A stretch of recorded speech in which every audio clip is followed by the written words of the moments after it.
আসসালামু আলাইকুম, সবাই কেমন আছেন? আশা করি ভালোই আছেন। দেখেন, অনেক দিন থেকে কচু খাইতে খুব ইচ্ছে করে।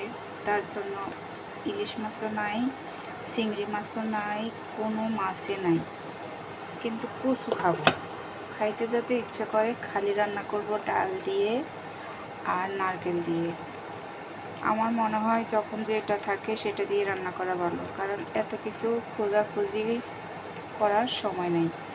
রান্না হয়েছে একটা আর্ট, যেভাবে রান্না করে সেরকমই মজা আসে। হয়তো ইলিশ মাছ, চিংড়ি মাছ এগুলো দিলে একটু বেশি মজা হয়, তো এগুলোতে যেহেতু নাই তাইলে আমি এভাবেই রান্না করব। তারকে এখন মোটামুটি সব দিলাম, হলুদ মরিচ রসুনটা একটু বাড়াই দিলাম কারণ কচু যেহেতু। তারপর ডাল দিলাম, মোটা ডাল, আর সব দিয়ে এখন ভালো করে কচুটাকে কষাই নিতে আসি। আর এই কষানি বেড়াইয়ে আমি আবার আর একটু কষানো হোক, তারপর নারকেল বাটাটা অ্যাড করে দেব। এই তো দেখেন মোটামুটি কষানো যায় হয়েছে না হয়েছে, আমি নারকেল বাটাটা দিয়ে দিই। এই তো দেখেন নারকেলটাও আমি মোটামুটি ব্লান্ডার করে নিলাম, তবে নারকেলটা বাড়িয়ে দিব। তবে যাই বলেন, কচু সাদা সিধা কচু রান্না এটাই বলতে পারেন। কি করব বলেন তো? এই যে কচুর নারকেলটা দিয়ে দিলাম। এবার আর কি কচুর মতো করে হইতে থাক, আমি ডাকনাটা দিয়ে দিই। পানিটা নিয়ে যা লাগবে পরে দেখা যাবে। এই তো দেখেন মোটামুটি ভালো কষানো হইতে আছে। এর থেকে অনেক পানি কচু থেকেও বাইর হয়েছে।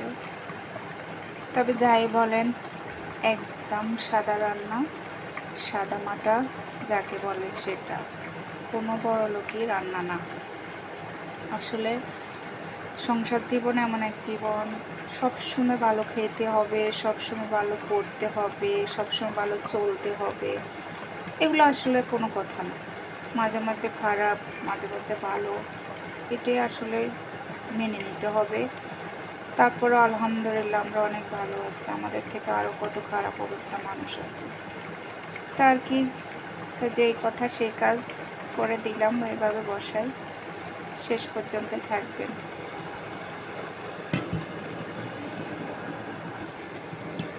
এই যে দেখেন, এখন এখানে নারকেল দেওয়া বাটার যে পানিটা সেটা দিয়ে দেব। এই যে এটা দেওয়া যে পানিটা সেটা অ্যাড করে দিলাম।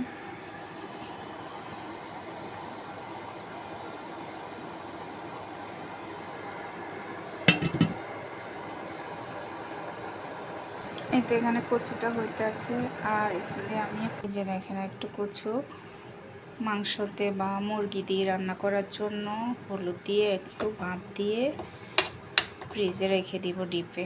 তার জন্য বসাই দিলাম, কারণ এত বড় কচু তো দুজনের খাওয়া যাবে না। তার জন্য এখানে কিছু কচুকে আমি হলুদ দিয়ে ভাপ দিয়ে রাখি দিব। আর কি আমার কচু তরকারিটা হইতে আছে।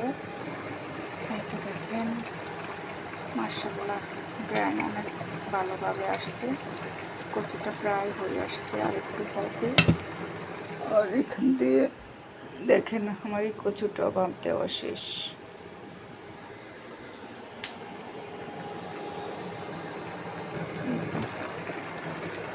কচু রান্না আপনারটা রেখা দিই। এই যে মোটামুটি আমার কচু রান্নাটা শেষ দিয়ে এখন আমি একটু বাগার দিয়ে দিব। এই তো একটু ধনিয়া কাটে রাখলাম, ধনিয়াটা দিয়ে দিই। আর আমি তো ধনিয়া একটু বড় করে রাখি, এটা কেন জানি আমার অভ্যাস হয়ে গেছে। এখন আমার কাছে মনে হয় বড় করে দিলে ধনিয়াটার ঘ্রাণটা ভালো আসে, এটা আমার মনে হয়।